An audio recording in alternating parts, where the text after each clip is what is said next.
बताएगा। मतलब ये प्रत्येक शब्द के उच्चारण के साथ उसके विषय में जो मन जाता है, तुम वाणी के साथ उड़ के वहां मत जाओ जहां शब्द ले जाता है। तुम ये देखो कि ये हमारे भीतर बोलने वाला कौन है। बकता राम को जानो, बोला वाक्य राम को नहीं।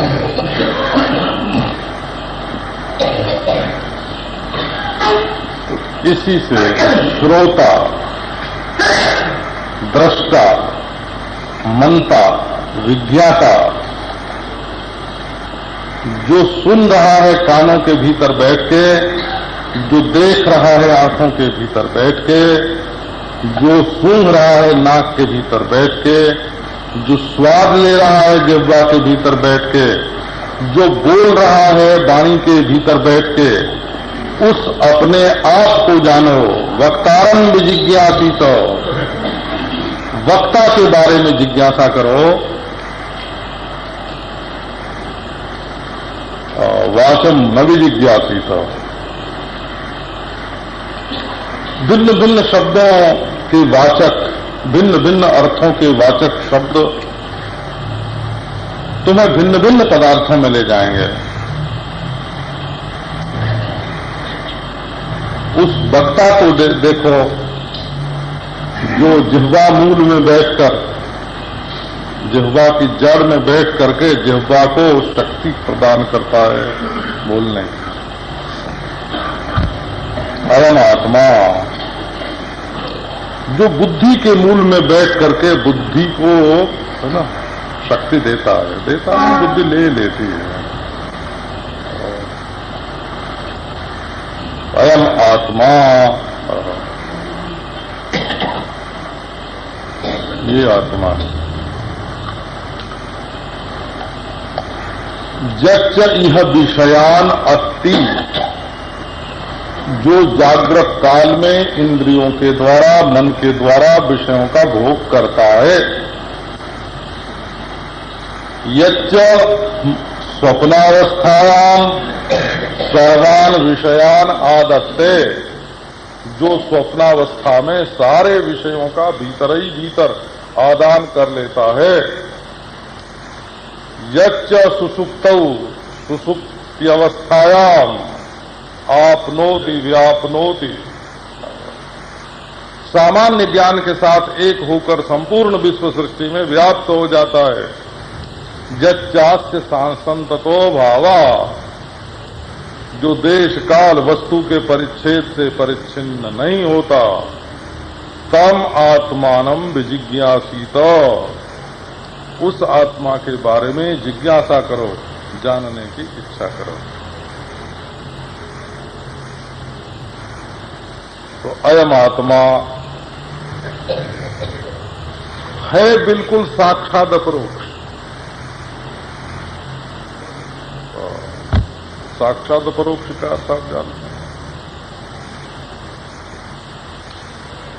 किताब पढ़ने के लिए रोशनी की जरूरत है, परंतु रोशनी देखने के लिए रोशनी की जरूरत नहीं है, आंख की जरूरत है। और आंख को जानने के लिए मन की जरूरत है, मन को जानने के लिए बुद्धि की जरूरत है। तो ये सब नारायण देखो, स्वर्ग परोक्ष है, पुस्तक प्रत्यक्ष है, और अपने चित्त में जो मन है, बुद्धि है, राग है, द्वेष है, वो अपरोक्ष है। सुषुप्ति होती है, कहीं अपरोक्ष है। अच्छा, कोई आके तुमको युक्ति दे के समझाने लगे कि तुमको नींद नहीं आती है, तो तुम उसकी युक्ति से मान लोगे? क्योंकि नींद तो तुमको मालूम पड़ती है कि आती है। तुमने देखा सपना, किसी ने युक्ति दी कि नहीं नहीं तुमको सपना नहीं आया। कोई डॉक्टर तुम्हारा ब्लड प्रेशर देख के तुम्हारी छाती पर वो अपना धनुष बाण लगा के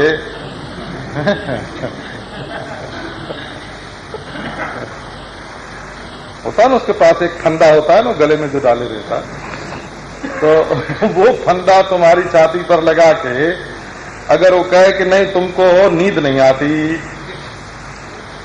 कहे तुमको सपना नहीं आता, तो बोले तुम्हारे मन में किसी से राग द्वेष नहीं है, वो कहे कि तुमको स्वाद नहीं आता है किसी चीज का, तो तुम कहोगे ना कि हमको खट्टा मीठा मालूम पड़ता है, तो ये अपरोक्ष हुआ बोला। अच्छा, सुषुप्ति, लेकिन तुम जो हो ना, स्वाद तो मालूम पड़ता है जीभ से, इसमें एक औजार है, रूप मालूम पड़ता है आंख से, इसमें एक औजार है, लेकिन तुम हो इस बात को जानने के लिए किसी औजार की जरूरत नहीं पड़ती है, उसी को बोलते हैं साक्षात। तो इसमें न थर्मामीटर लगाने की जरूरत है, धर्ममित्र गरम मापक हो, धर्ममित्र हो, न इसके लिए वो फंदा लगाने की जरूरत है।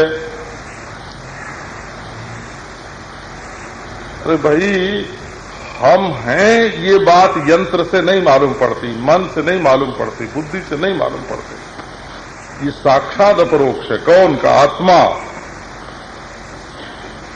इसके साथ अंतर और बहिर्देश का संबंध नहीं है, इसके साथ काल का भूत भविष्य का संबंध नहीं है, इसके साथ यह हुआ मैं तू के भेद का संबंध नहीं है। अच्छा, तो इसको जानोगे कैसे? ये ठीक ऐसे ही जाना जाएगा हो दशमस्त्वमसि। वो 10 आदमी जैसे नदी पार करके अपने को गिनने लगे और इतने भोले कि सब 9 गिने और 10वां को न गिने, तो उसको जब किसी विश्वसनीय पुरुष ने कहा कि 10वां नदी में डूबा नहीं है, तो विश्वास हुआ कि हाँ 10वां है, और जब गिन के बता दिया कि 10वां तू ही है, तो अपने को 10वां जान गया। अगर वो दूरबीन से अपने को 10वें पुरुष को ढूंढता तो क्या दूरबीन से मिलता? वो खुरदीन लगा के ढूंढने से मिलता कि नदी में कहां रह गया है? नदी में जाल लगा के छानने से मिलता? तो ये जो तत्वमसि महावाक्य हैं, तत्वमसि आदि, इनका अभिप्राय यही है कि तुम अपने को है तो मानते हो, परंतु ये तुम्हारा है कितना बड़ा है, ज्ञान स्वरूप, ये तुम नहीं जानते हो। इस भूल को मिटाने के लिए तत्वमस्यादि महावाक्य की जरूरत होती है। एक नारायण इसके संबंध में और भी बात है। किसी ने कहा कि ये परमात्मा नहीं है, परमात्मा का अंश है। आप बिल्कुल इस बात को मानने से हिचको मत। कई वेदांती लोग लड़ने लगते हैं, कहते हैं लड़ो मत। उस आदमी से पूछो कि माना कि हम अंश हैं परमात्मा के, परंतु जरा उस अंश की नाप तो बताओ। वो परमात्मा का अंश कितना लंबा है, कितना चौड़ा है, कितनी उसकी उम्र है और कितना वजन है, जरा उस परमात्मा के अंश को बताओ। तो यदि परमात्मा का अंश एक अंश नाप लिया जाएगा ना, तो परमात्मा को नापने में बड़ी सुविधा हो जाएगी हो। वो परमात्मा का अंश ही नहीं नपेगा, खुद परमात्मा ही नप जाएगा। यदि परमात्मा के 100वें हिस्से को या लाखवें हिस्से को या करोड़वें को या अरबवें को तुम नाप लोगे ना कि ये इतना वजन और ये इतनी लंबाई चौड़ाई और इसकी इतनी उम्र, तो उसका करोड़वां, उसका अरबवां गुना, अरब गुना, उसका करोड़ गुना, उसका अरब गुना अरब अरब गुना परमात्मा लंबा है और अरब अरब गुना उसकी उम्र है और अरब अरब गुना उसका वजन है। माने परमात्मा ही मुट्ठी में आ गया, वो तो नप गया परमात्मा। परमात्मा की उम्र बन जाएगी, परमात्मा का वजन बन जाएगा, परमात्मा की लंबाई चौड़ाई बन जाएगी, माने परमात्मा परिच्छिन्न हो जाएगा। यदि परमात्मा का अंश परिच्छिन्न होता है तो परमात्मा भी परिच्छिन्न हो जाएगा। इसलिए यदि कोई कहे कि तुम परमात्मा के अंश हो, तो परमात्मा का अंश भी परमात्मा ही होता है, अनंत का अंश भी अनंत ही होता है। ये देखो, ये जो अनंत जिसको बोलते हैं ना, अनंत, वो किसी संख्या के जोड़ का नाम नहीं है। वो एक होता है कुल सर्व और एक होता है अनंत। तो जो सर्व होता है, कुल होता है, वो तो बहुतों का जोड़ होता है। और जो अनंत होता है, अपरिमित होता है, अदेश होता है, अकाल होता है, वो बहुत से इंच फुट गजों के जोड़ का नाम देशातीत नहीं है, अनंत नहीं है। बहुत से क्षणों, घंटों, महीनों, युगों, मनवंतरों, कल्पों के जोड़ का नाम अकाल पुरुष नहीं है, अनंत नहीं है वो। और बहुत से कणों के वजन का जोड़ का नाम ये मासे और तोले और छटाक और मन है ना, और टन है ना, इनके जोड़ का नाम परमात्मा नहीं है। तो इसलिए यदि कोई परमात्मा का अंश भी है तो वो परमात्मा ही है, क्योंकि परमात्मा का अंश, अनंत का अंश भी अनंत होता है। शांत का अंश शांत होता है और अनंत का अंश अनंत होता है। इसलिए अयम आत्मा, ये युक्ति की बात बताई। अच्छा, कोई कहे कि हमको वेद की जरूरत नहीं, उपनिषद की जरूरत नहीं, गुरु की जरूरत नहीं, हम अपने आप विवेक करते हैं और विवेक करके हम अनुभव करते हैं कि हम परमात्मा हैं, पूर्ण है, ब्रह्म है। अच्छा, ठीक है, ये बहुत ध्यान देने लायक बात है। छोड़ो वेद को, छोड़ो गुरु को, छोड़ो श्रद्धा को, छोड़ो लकीर के फकीर, लकीर की फकीरी को छोड़ दो। हम मानते हैं कि तुमने अपने विचार से, अपने विवेक से पूर्ण सत्य का अनुभव कर लिया है। अच्छा, अब तुम अपने उस पूर्ण सत्य के अनुभव का उल्लेख करो। उल्लेख करो माने जरा बोलो कि क्या अनुभव हुआ तुमको।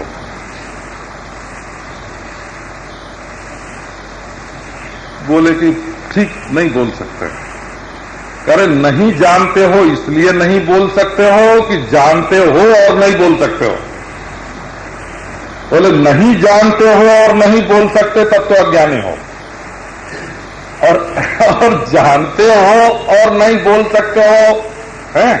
तो तुम बोल के, जीभ से बोल के मत बताओ, अपने मन में ही अपने अनुभव की एक रूपरेखा बनाओ, हैं?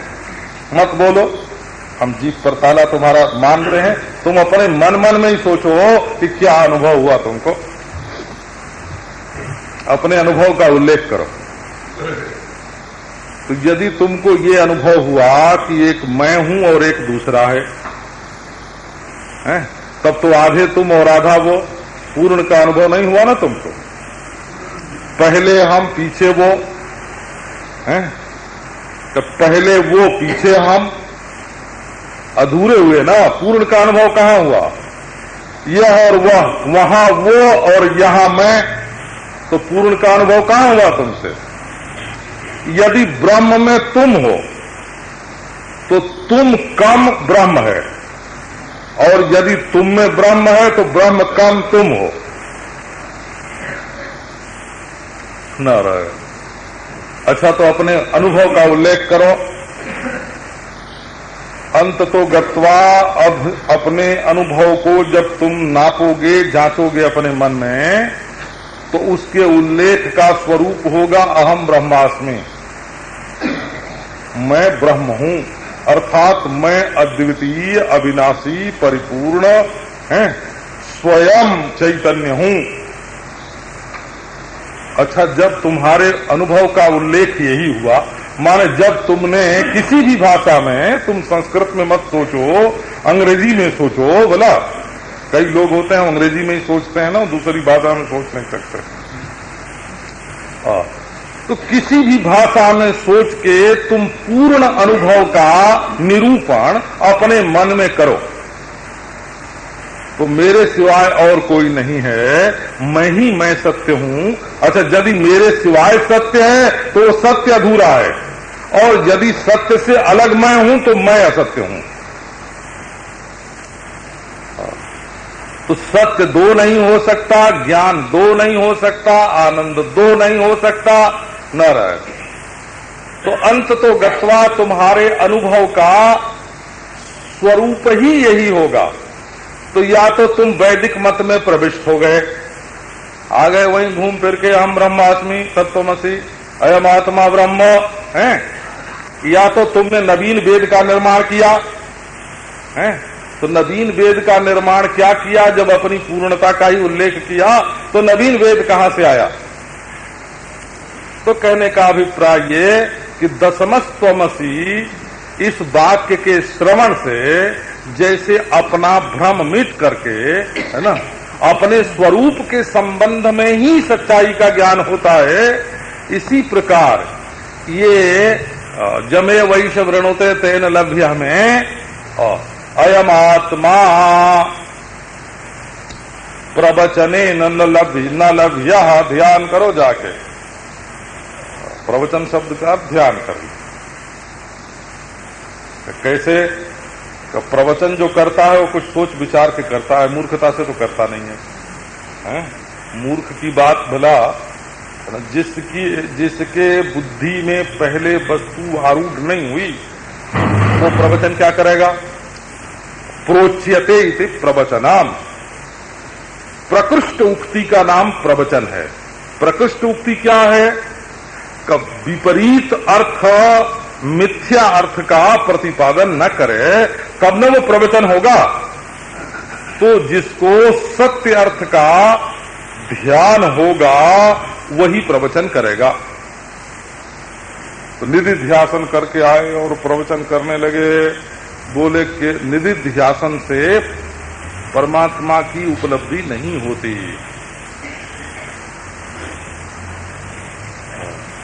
तो ध्यान से संस्कार बनता है। देखो, ध्यान करने वालों को एक को मत्स्याकार भगवान का दर्शन होगा, एक को कच्छपाकार भगवान का दर्शन होगा, एक को देवी, एक को गणेश, एक को सूर्य, एक को विष्णु, एक को शिव, एक को राम, एक को कृष्ण। और तो ध्यान सहकृत ज्ञान जो है वो ध्यान के ध्येय के आकार को अपने अंदर पकड़ लेता है। वो तो ध्यान जन्य संस्कार से केवल ध्येयाकार का साक्षात्कार होगा। ध्यान से केवल ध्यान कर करके इसका साक्षात्कार नहीं हो सकता। प्रवचन से इसकी लब्धि नहीं हो सकती। लब्धि माने उपलब्धि, ज्ञान माने अज्ञान से ही आत्मा खोया हुआ है। केवल ध्यान करने से इसका ज्ञान नहीं हो सकता। बोले अच्छा, मनन से हो गए? न मेधया। नहीं भाई, मेधा भी, ये मेधा दूसरे को काटने के लिए तो बहुत उपयुक्त है। मेधा काटने के लिए होती है। वो मेधा शब्द जो है ना संस्कृत भाषा में, वैसे तो आप जानते ही होंगे कितने शब्द, अश्वमेध, गोमेध, नरमेध, है ना। और मेधा माने बुद्धि होता है। तो बुद्धि काहे को होती है कि जो अज्ञानांधकार का जाल चारों ओर फैला हुआ है ना, उसको काट दे। संस्कृत भाषा में मेधा बुद्धि के लिए बहुत सारे शब्द हैं। बुद्धिर मनीषा धीषणा धी प्रज्ञा सेमुषी मति। तो ये मेधा शब्द जो है वो धीर धारणावती मेधा, धारणा युक्त बुद्धि को मेधा बोलते हैं। शास्त्र का श्रवण करते हैं और श्रवण करके धारण करते हैं। एक बार महाराज 25-30 बरस पहले की बात है, करपात्री जी महाराज का भाषण होता था वृंदावन में। वो मिर्जापुर वाली धर्मशाला ले रखी थी उस समय उन्होंने, और बड़ा विशाल उत्सव किया। तो आते थे हजारों आदमी सुनने के लिए। तो जब निकलते तो बड़ी तारीफ करते, बड़ी प्रशंसा करते। और स्वामी जी ने बड़ा बढ़िया व्याख्यान दिया है, क्या पूछना है, कितनी ऊंची बात है। अब किसी से पूछो कि क्या कहा है उन्होंने, तो कहते थे भाई वो बात बड़ी ऊंची थी, बहुत बढ़िया थी, पर हमारे समझने की थोड़ी थी, है ना। वो श्रोता लोग जो हैं, हम देखो अभी एक चुटकुला बोल रहे हैं तो हमारे पास जाके लोग फिर हमको सुनाते हैं कि आज आपने ये बात कथा में कही थी। अच्छा, तो मेधा कहते हैं शास्त्रार्थ धारण का सामर्थ्य। शास्त्र का जो तात्पर्य है ना, उसको सुने और सुन के धारण कर लें। तो उसको धारण करने से भी, मेधा से भी आत्मा की प्राप्ति नहीं होती। शास्त्रार्थ में मेधा काम देगी, व्यापार में मेधा काम देगी, राजनीति में मेधा काम देगी, व्यावहारिक निपुणता में मेधा काम देगी। ये कोई आत्मा बुद्धि का दाव पेंच नहीं है। तो बहुना न बहुना श्रुते न बाहुश्रुते न, तो खूब सुनो खूब सुनो खूब सुनो। तो इसमें तीनों बात हो गई हो, बहुत श्रवण करने से या बहुत विचार करने से या निदिध्यासन पूर्वक बहुत प्रवचन करने से अयम आत्मा न लभ्य, इस आत्मा का ज्ञान नहीं होता।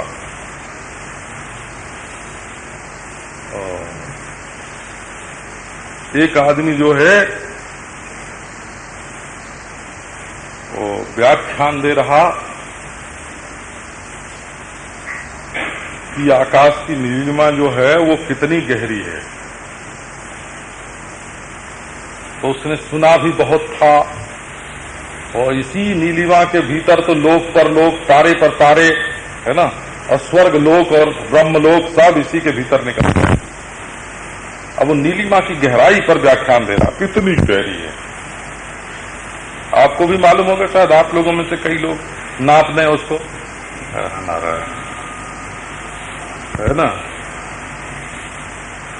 वो नीलिमा की गहराई का ध्यान कर रहा था, वो नीलिमा की गहराई के बारे में श्रवण कर रहा था। अरे भाई गहराई तो है ही नहीं ना, क्या सुन के आया।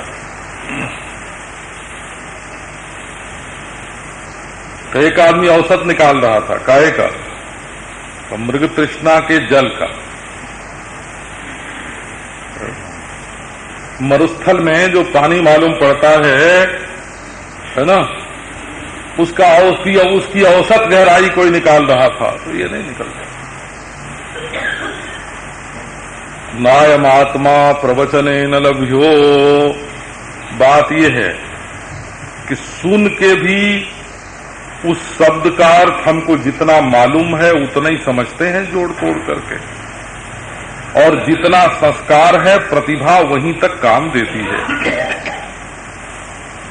और ध्यान लगने से एक प्रकार का संस्कार ही चित्त में बैठता है। वस्तु का ठीक ठीक साक्षात्कार होने के लिए क्या होना चाहिए?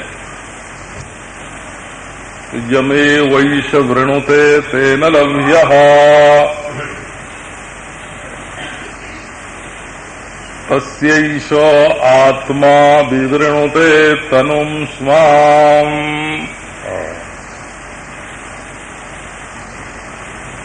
हम लोग ये मेघ की संक्रांति पर गए थे हरिद्वार। तो एक बड़े बूढ़े महात्मा हैं वहां, वृद्ध हैं, विद्वान भी हैं, वेदांताचार्य हैं पुराने जमाने के,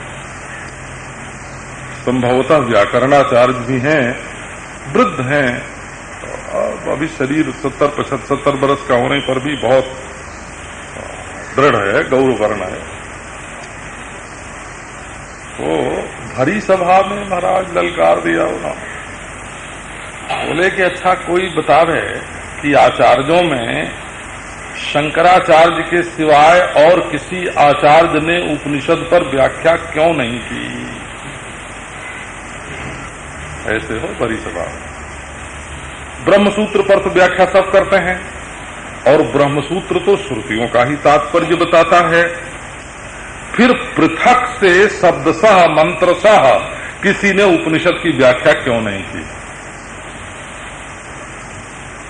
तो बोले कि भाई सब आचार्यों के मन में ये ख्याल था कि यदि श्रुति के सच्चे अर्थ को हम गड़बड़ावेंगे तो हमको बड़ा पाप लगेगा। ऐसे वो वृद्ध हैं, वो वृद्ध महात्मा, वो बोले कि जिसको ये अनुभव था कि हम श्रुति का सच्चा अर्थ प्रकट करते हैं, उसने तो श्रुति के एक एक वाक्य का, शब्द का, प्रत्येक मंत्र का अर्थ करके बता दिया। और जिनको डर था कि कहीं हमको श्रुति के अर्थ के साथ अन्याय करना पड़ेगा, है ना, उसने कहा कि चलो बाबा एक एक शब्द की व्याख्या के चक्कर में मत पड़ो। तो जमे वैश वृणुते तेन लभ्यः अयम आत्मा प्रवचनेन न लभ्यः, हुआ ना। तो यमेव एष वृणुते, जब ये साधक, एष साधकः यमेव स्वात्मानमेव वृणुते प्रार्थयते, जब इस साधक के मन में एक आकांक्षा होती है कि केवल मैं ही मुझे मिलूं, जमेव वृणुते, किससे ब्याह करोगे भाई?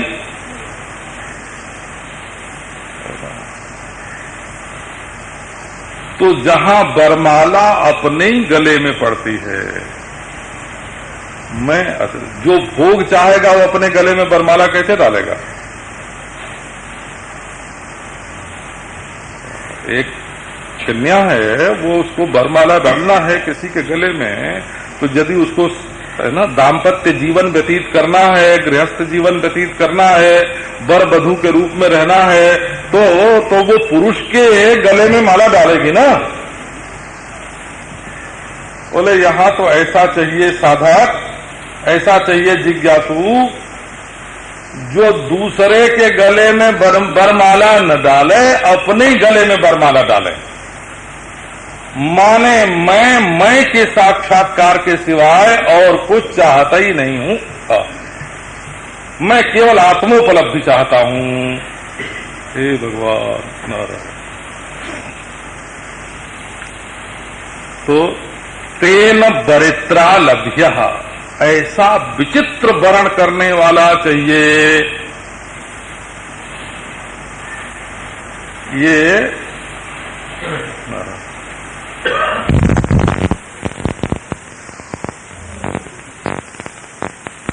वर में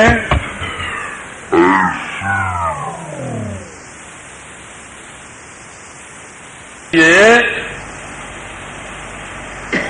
ऐसी अद्भुत कन्या चाहिए जिसको दूसरे की जरूरत नहीं है, जो अपने आप में ही रति, अपने आप में ही तृप्ति, अपने आप में ही तुष्टि चाहती है। ये ब्रह्म विद्या किसको प्राप्त होती है? ब्रह्म ज्ञान किसको प्राप्त होता है? आत्मरति जिसको चाहिए, आत्मतुष्टि जिसको चाहिए, आत्मतृप्ति जिसको चाहिए, जिसके ज्ञान का उल्लास स्वाभिमुख है, पराभिमुख नहीं है। जिसका ज्ञान अपने आप में नाचता है, दूसरे को देखकर नहीं नाचता।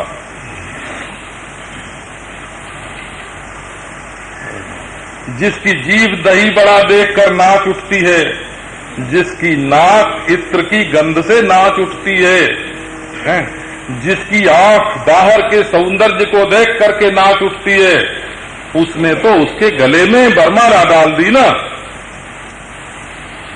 ये आत्मा का साक्षात्कार उसको होता है। एष साधकः यमेव आत्मानं वृणुते तेन वरित्रा स्वाभेदेन अयमात्मा लभ्या। वो वर्ण करने वाला अपने आप के रूप में इस आत्मदेव का साक्षात्कार करता है। तस्यैषो आत्मा विवृणुते तनुम स्वाम। उसी का ही आत्मा है, दूसरे का नहीं है बड़ा। और उसी के प्रति ये अपने तनु का विवरण करता है। आत्मा अपने को ढक के बैठा है। जब देखता है कि अपने आप के सिवाय और कोई नहीं चाहिए, अपने आप के सिवाय और कोई नहीं है, तब वो अपने को नग्न कर देता है, निरावरण कर देता है। दूसरे के सामने वो अपने को निरावरण नहीं करता है, दूसरे के सामने वो अपने को नंगा नहीं करता है, वो तो अपने सामने ही स्वयं नंगा है। नारायण। तो मुंडकोपनिषद में भी ये मंत्र आया है और यहां कठोपनिषद में भी आया है। तो तनुम स्वाम का अर्थ है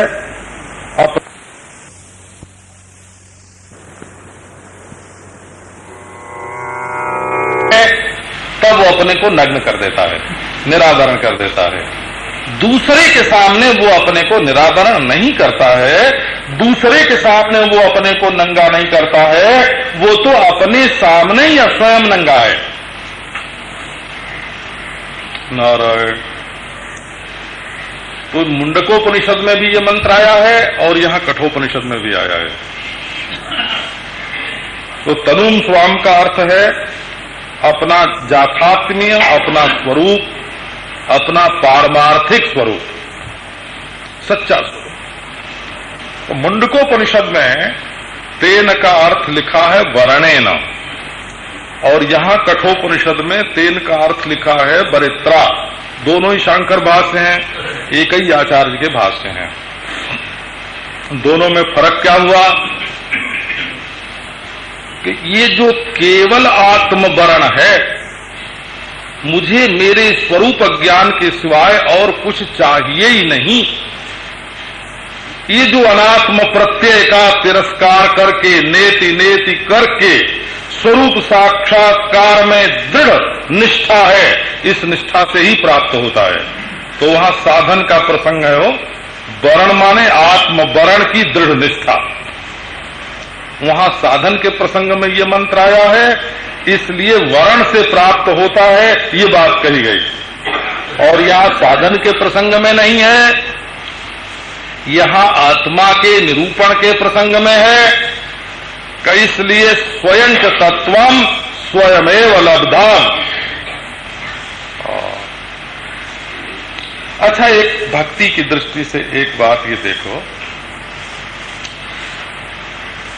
कि जिसको तुम ईश्वर कहते हो, वो ईश्वर तुम्हारे इस 3.5 हाथ के शरीर के भीतर है कि नहीं है? हम पहले व्याकरण पढ़ते थे एक पंडित से, तो उनको ऐसा बोलने का अभ्यास था, हो है कि नहीं। एक बात बोलते है कि नहीं। तो आप भी देखो कि आपके इस शरीर के भीतर आपका माना हुआ ईश्वर है कि नहीं, जगत का कारण रूप ईश्वर है कि नहीं, बनाने वाला ईश्वर इस शरीर के भीतर है कि नहीं। आप ये देखो, यदि शरीर के भीतर नहीं है तो वो व्यापक नहीं है, अच्छा, उपादान नहीं है, सर्वात्मा नहीं है, हैं? और शरीरी नहीं है, जीव शरीरी नहीं है, देह शरीरी नहीं है। तो भक्ति की दृष्टिकोण से भी परमात्मा हमारे शरीर के भीतर है। अच्छा है भाई, तो क्या है, क्यों नहीं मिलता है तुमको? अदृष्टम दृष्टि, अश्रुतम श्रोत्री, अमतम मंत्री, अभिज्ञातम विज्ञात्री है। वो सर्वेषाम भूतानाम मधु, वो पृथिव्याम तिष्ठन पृथ्वीम यमयति, वो जो पृथ्वी में रह करके पृथ्वी का नियमन करता है, वो शरीर में रहकर शरीर का नियमन करता है, वो चित्त में रहकर चित्त का नियमन करता है ना अपने शरीर में वो अंतर्यामी, वो मधु है, वो अमृत आत्मा, एष ते आत्मा अंतर्यामी अमृता। ये तुम्हारा अंतर्यामी अमृत आत्मा तुम्हारे शरीर के भीतर है कि नहीं है? यदि है तो उसका दर्शन क्यों नहीं होता है तुमको? क्यों तुम इस मंदिर में विराजमान परमेश्वर को छोड़ करके, है ना, क्यों उसके लिए भटक रहे हो? नहीं गृहे नष्टम बने मृग्यते, घर में जब कोई चीज मौजूद हो, वहीं खो गई हो, तो उसको ढूंढने के लिए जंगल में तो कोई नहीं जाया करता। क्यों तुम यहां रहने वाले अंतर्यामी ईश्वर को, इस परम मधु को यहां छोड़कर, अमृत को यहां छोड़कर, आत्मा को यहां छोड़कर, परम प्रेमास्पद को यहां छोड़कर क्यों बाहर ढूंढने जाते हो? तो अंतर्यामीतया भी परब्रह्म परमात्मा नित्य प्राप्त ही होता है। वो हमारी बुद्धि वृत्ति का धियो यो न प्रचोदया, वो हमारी बुद्धि का प्रेरक है और यही मौजूद है। तो नारायण, ये महाराज ढूंढने वाले है ना, आश्चर्य ही कर देते हैं। श्रीमद् भागवत की टीका में एक दृष्टांत दिया है, आत्मा पुनर्बहिर्मृग्य अहोज्ञ जनताज्ञता। कि देखो पढ़े लिखे लोग क्या मूर्खता करते हैं। श्लोक का अर्थ ऐसे, अहो ज्ञ जनता ज्ञता, ये ज्ञ जनता की, ज्ञानी जनता की अज्ञता देखो, ये पठित है, ये शिक्षितों की मूर्खता देखो। क्या देखो, है ना, त्वम आत्मानम परम मत्वा परम आत्मानमेव च, तुम अपने आत्मा हो, उसको तो मान लिया कि कहीं दूर है? और ये देह आदि जो आत्मा नहीं है, इनको मान लिया कि आत्मा है, और फिर निकले ढूंढने के हम परमेश्वर को ढूंढते हैं। एक बुढ़िया माई एक दिन रात में सड़क पर, है ना, रोशनी में कुछ ढूंढ रही थी। एक ने पूछा, मैं माई क्या ढूंढ रही? हम तुम्हारी मदद कर दें थोड़ी, क्या ढूंढती हो? वो बोली कि बेटा सुई खो गई है, इसे ढूंढ रही हूं। बोले कहाँ खोई थी, बताओ हम मदद करें। बोले खोई तो घर में थी। तो बेटे तो वहां ढूंढना चाहिए ना, है ना, यहाँ क्यों आई? तो बोली वहां बेटा अंधेरा था, यहाँ सड़क पर रोशनी है, इसलिए यहाँ ढूंढने चली आई। तो ये परमेश्वर को ढूंढने वाले लोग महाराज, है ना, भीतर तो अंधेरा मालूम पड़ता है ना, और बाहर सूरज की रोशनी में ढूंढने जाते हैं। अहोज्ञ जनता अज्ञता, है ना, दुख है, हाय हाय, ऐसे जैसे बोलते हैं शर्म शर्म। हमने अंग्रेजी पढ़े लिखे लोगों को सेम सेम बोलते सुना ना। तो शर्म शर्म की बात है ये कि परमेश्वर बैठा है हमारे दिल में, हैं, और हम भटक रहे हैं उसको ढूंढने के लिए, उसको लिए लिए भटक रहे हैं, उसको भी भटका रहे हैं, उसको लिए लिए भटक रहे हैं। गले में बांध लिया सालग्राम को, नारायण, सालग्राम को तो गले में बांध रखा है और ढूंढने जा रहे हैं नेपाल में, नारायण। तो जमे वैशव रेणुते तेन लभ्य, एष आत्मा, अयम आत्मा ब्रह्म, एष आत्मा अंतर्यामी द्वारा जेन, अंतर्यामी द्वारा यमेव साधकम वृणुते, है ना, अंतर्यामी प्रेरणया। ये आत्मा बुद्धि में बैठ करके अंतर्यामी बन जाता है और प्रेरणा करता है। तो जिसकी निर्मल बुद्धि में आ करके ये आत्मदेव अंतर्यामी के रूप में प्रेरणा करते हैं। अरे बाबा तू काहे को बाहर ढूंढता है, जरा भीतर देखना, है ना। ये लोग चलते फिरते परमात्मा को नहीं देखते हो, है ना। हे भगवान, परमात्मा बोलता है, परमात्मा हंसता है, परमात्मा चलता है ना। नहीं, आचार्य द्वारा जमे वैश वृणुते एष आचार्य द्वारा जमे व वृणुते। जिसके ऊपर अपने को प्रकट करना होता है उसके सामने गुरु बन के ही आ जाता है। आचार्य चैत्य वपुषा स्वगतिम विनक्ति। परमात्मा अपने को दो तरह से जाहिर करता है।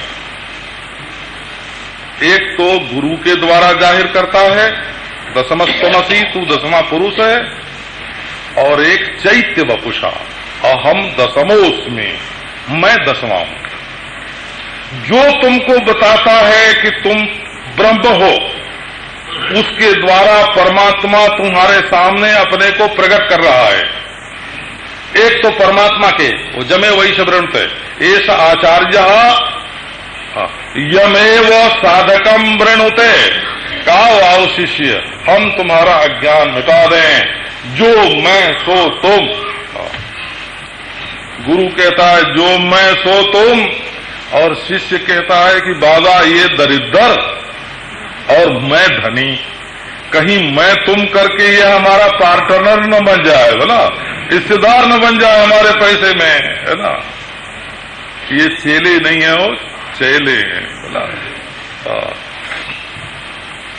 तो हमको एक दो गति है, आचार्य वपुषा चैत्य वपुषा चो स्वगतिम विनक्ति। आचार्य के रूप में आके बोला कि अरे तू वही है। ये देखो जो शरणागति के संप्रदाय है ना, उनमें भी केवल ज्ञान ही मानते हैं वो। स्वत्व परत्व, स्वतत्व क्या है और परतत्व क्या है, नियम में क्या है, नियंता क्या है, भोग क्या है, भोक्ता क्या है, आश्रित क्या है, आश्रयी क्या है ना।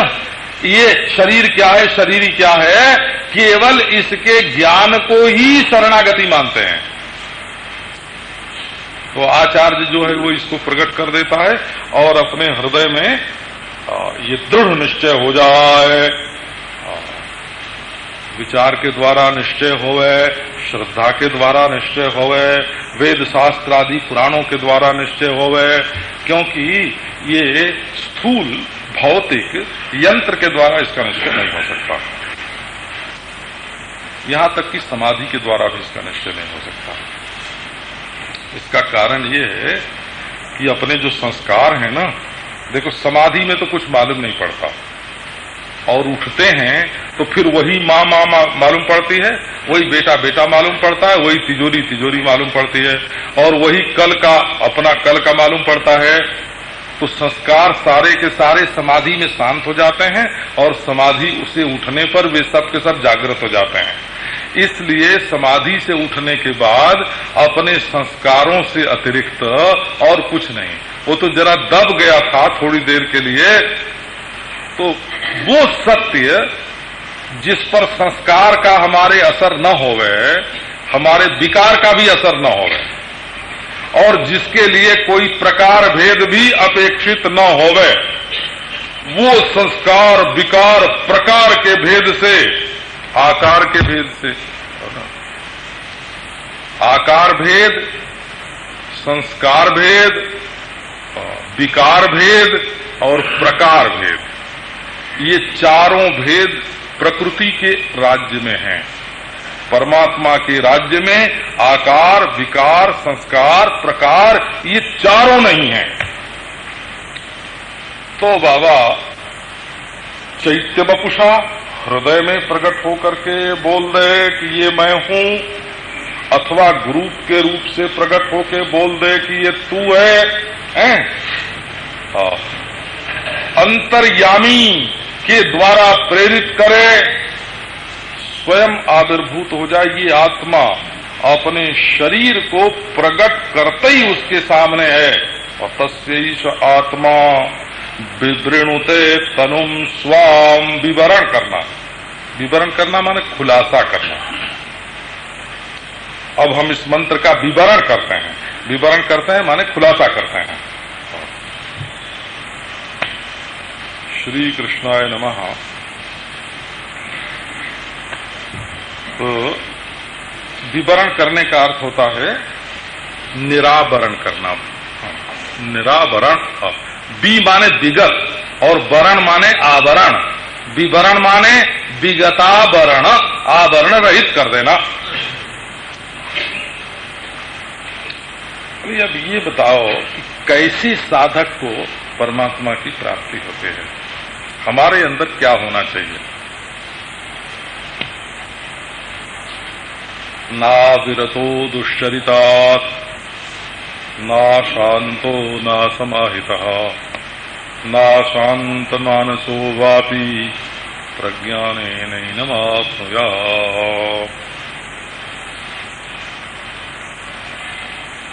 अब कहते हैं कि चाहे शास्त्र की जानकारी कितनी भी होए, केवलेन प्रज्ञानेन एनम न आप्नुयात्। केवल जानकारी से ये नहीं मिलता है, उसके साथ साथ साधक में कुछ और होना चाहिए। अच्छा, आप देखो,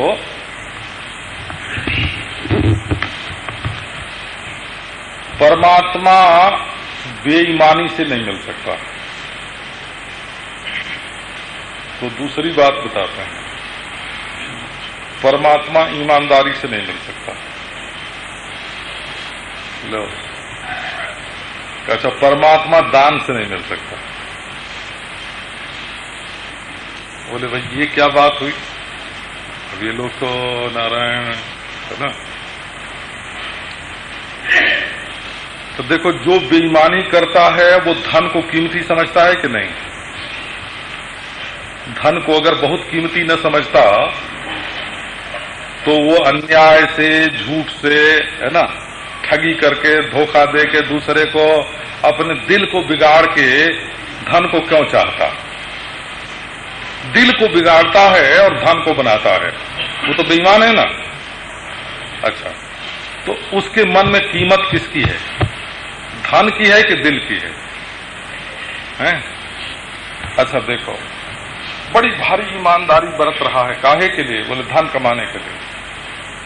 तो उसके मन में धन की कीमत है कि नहीं है? उसके मन में भी धन की वही कीमत है। हो कि एक आदमी दूसरे को दे करके खूब परोपकारी बन रहा है, उसके मन में क्या है? कि कीमत धन की है। जब कीमत धन में नहीं रहेगी, कीमत परमात्मा में होगी, है ना। कीमती चीज परमात्मा है, कीमती चीज धन नहीं। देने वाला किसी को 5 रुपया देता है तो कहता है कि हमने तुमको पहाड़ से दबा दिया, है? पहाड़ से दबा दिया, मानो पैसे को पहाड़ समझता है। तो हम बंबई में ये बात नहीं कहते हैं, बोला तो बंबई में क्यों नहीं कहते हैं कि यहां तो लोग कह देंगे कि महाराज अपने परमात्मा को तुम अपने पास रखो, हम तो अपना पैसा ही चाहते हैं, है ना। तो कहे, हे भगवान तुम थोड़ी देर बैकुंठ में विश्राम करो, हैं? कहे गुरुदेव तुम थोड़ी देर के लिए समाधि लगा लो, तुम्हें इधर ध्यान देने की क्या जरूरत है, हैं? कहे मनी राम अब थोड़ी देर के लिए तुम, है ना, लग जाओ इसी में। वो कहते हैं महाराज हमारे बाल बच्चे, हमारे पैसे, हमारे मकान, हमारी इज्जत, हमारा नाम, है ना। तो बाबा ये जो अनात्मा में महत्व बुद्धि है ना, हम जो बात कह रहे हैं उस पर आप ध्यान दो। हम आपको पैसा छोड़ने के लिए नहीं कह रहे हैं, पुत्र मकान छोड़ने के लिए नहीं कह रहे हैं, लेकिन आपकी महत्व बुद्धि कहाँ है? महत्व बुद्धि परमेश्वर में है कि महत्व बुद्धि सांसारिक पदार्थ में है? तो जब तक महत्व बुद्धि जो है अन्य पदार्थ में रहेगी, तब तक कैसे परमात्मा की ओर चलना होगा? अब ये प्रसंग हम आपको कल सुनावेंगे। आज ये देखो हेमलता वो सूचना देने की